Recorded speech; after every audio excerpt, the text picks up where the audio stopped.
उत्तर प्रदेश के रामपुर गांव की यह एक सच्ची कहानी है, जिसमें राधा का पति नरेश एक बेरोजगार आदमी है। आज राधा के माँ बाप उससे मिलने आने वाले हैं। उससे पहले नरेश राधा से, अरे राधा, माँ पिताजी अभी आए नहीं क्या? बस थोड़ी देर में पहुँचने वाले हैं। कुछ देर बाद राधा के माता पिता आ जाते हैं। उनको देखने से ही पता चल रहा था कि वह बहुत गरीब थे। सुनिए जी, मम्मी पापा आ गए। आप आ गए पिताजी?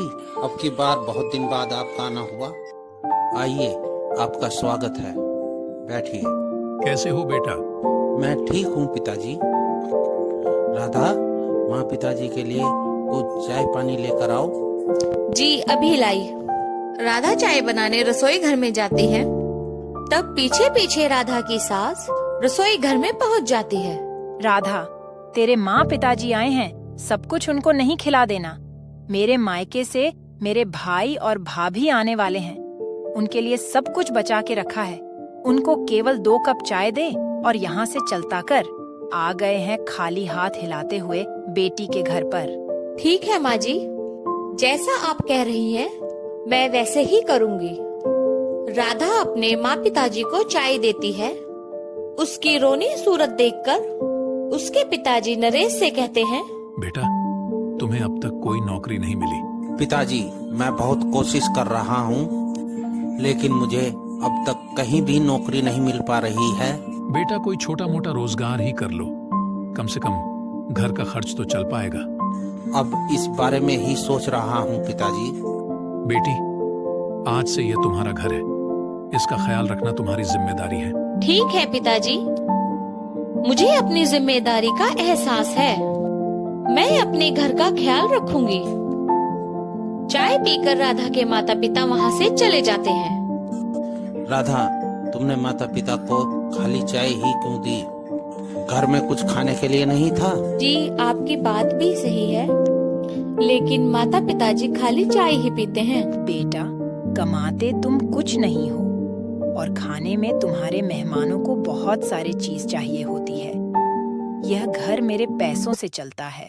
तुम्हें अगर अपने सास ससुर को इतने ही इच्छा है खिलाने की, तो तुम नौकरी क्यों नहीं करते?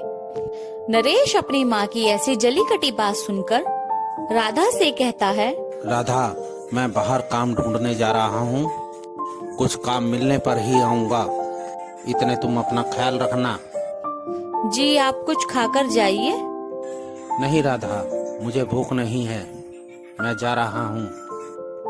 और ऐसा कहकर नरेश काम ढूंढने के लिए बाहर चला जाता है। कुछ देर के बाद राधा की सास वहाँ आई और राधा से कहा, मेरे भाई और भाभी आने वाले हैं, उनके लिए अच्छे अच्छे चीज बनाकर रखना।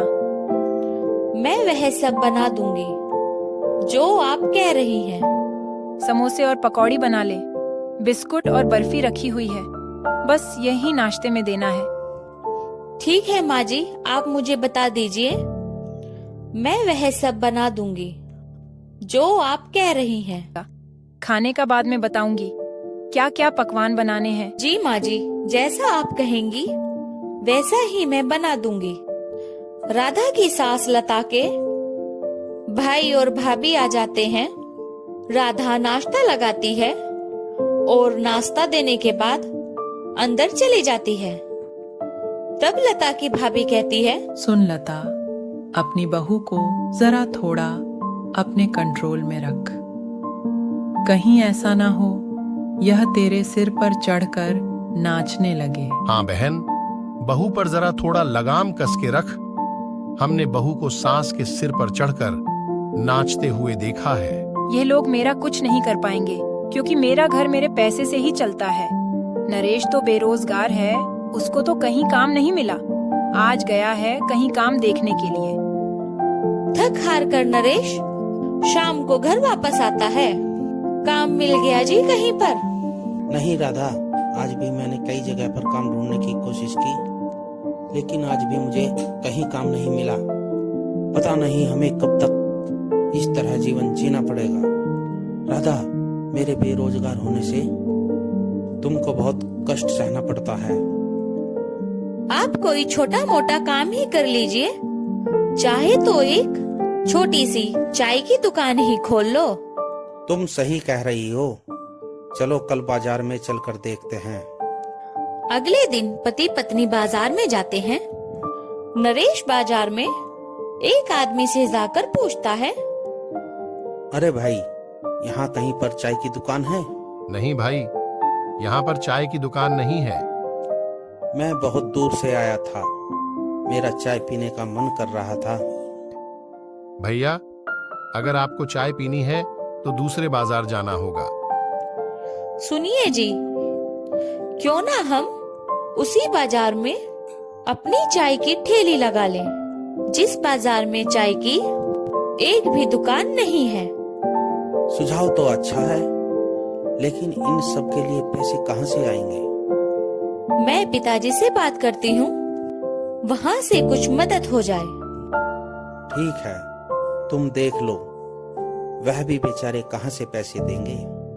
वह खुद इतनी गरीबी में जी रहे हैं। ठीक है, फिर भी मैं एक बार उनसे पूछती हूँ। अगले दिन राधा अपने माँ बाप को बुलाती है। वह घर पर आते हैं। बेटा, हमें क्यों बुलाया है? क्या कोई परेशानी वाली बात है? नहीं पिताजी, कोई परेशानी वाली बात नहीं है। हम बाजार में एक चाय की ठेली लगाना चाहते हैं और हमारे पास पैसा नहीं है। क्या आप थोड़ी बहुत मदद कर सकते हो? बेटा, मेरे पास तो इस महीने की मजदूरी के पैसे रखे हुए हैं, जिससे पूरे महीने रोजी रोटी चलती है। यह पैसा मैं तुमको दे सकता हूँ। और आप फिर कैसे करोगे पिताजी? पूरे महीने का खर्च कैसे चलेगा? बेटा, पहले तुम रोजगार शुरू करो। रूखी सूखी रोटी खाकर समय काटेंगे। कुछ दिन भूखा भी रहना पड़ा तो कोई बात नहीं, कम से कम नरेश को रोजगार तो मिलेगा। आपको कोई काम नहीं है? जब देखो बेटी के घर आ जाते हैं 2 घूंट चाय पीने के लिए। आपको शर्म आनी चाहिए। माँ जी, यह तो इधर से निकले जा रहे थे, मैंने ही इनको आवाज दी। माँ, आप क्या कह रही हो? वह इस घर के मेहमान हैं। आपको ऐसी बात कहते हुए थोड़ी भी शर्म नहीं आई? शर्म तो इनको आनी चाहिए। यहाँ आराम से बैठकर खा रहे हैं और ऐसा भी नहीं कि यहाँ से अभी भी उठकर चले जाएं। बेचारे राधा के माँ बाप बहुत शर्मिंदा होते हुए वहाँ से चले जाते हैं। 1 हफ्ते के बाद नरेश राधा के माँ बाप के दिए हुए पैसों से बाजार में चाय का ठेला लगाना शुरू कर देता है। पहले दिन उनकी ज्यादा कमाई नहीं हो पाती। राधा का पति राधा से कहता है, आज हमें कुछ ज्यादा मुनाफा नहीं हुआ है। कोई बात नहीं जी, आप हिम्मत बनाए रखो। आज नहीं तो कल हमारा काम जरूर चलेगा। अगले दिन दोनों फिर से बाजार में जाकर चाय का ठेला लगाते हैं। अगले दिन उनकी थोड़ी कमाई होनी शुरू हो जाती है। आ गए दोनों घूमकर। नहीं माँ, हमने बाजार में चाय की ठेली लगा ली है। तुम लोगों का दिमाग खराब है। तुम पैसे बर्बाद कर रहे हो। जाकर कोई नौकरी क्यों नहीं ढूंढते? अगले दिन जब वह बाजार में जाते हैं तो वह देखते हैं कि उनके सामने किसी ने शरबत का ठेला लगाया हुआ है। उसकी दुकान पर भीड़ लगी हुई है। हमें अब किसी अलग तरीके से लोगों को चाय देनी होगी। तो तुम ही बताओ, वह कौन सा तरीका है? हम चाय को कुल्हड़ में बेचेंगे।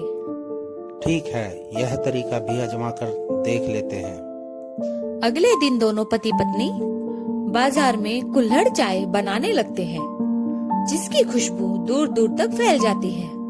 धीरे धीरे वहाँ लोगों का आना शुरू हो जाता है। देखते ही देखते थोड़ी देर में ही सारी कुल्हड़ चाय बिक जाती है। सब लोग नरेश के ठेले पर ही चाय पीने लगते हैं। नरेश और उसकी पत्नी चाय के व्यापार से खूब धन कमाते हैं। राधा अपने बूढ़े माँ बाप का कर्ज भी उतार देती है और उनके रहने खाने की भी व्यवस्था कर देती है। नरेश और उसकी पत्नी राधा अपना एक सुंदर सा घर ले लेते हैं और सुखी सुखी रहने लगते हैं।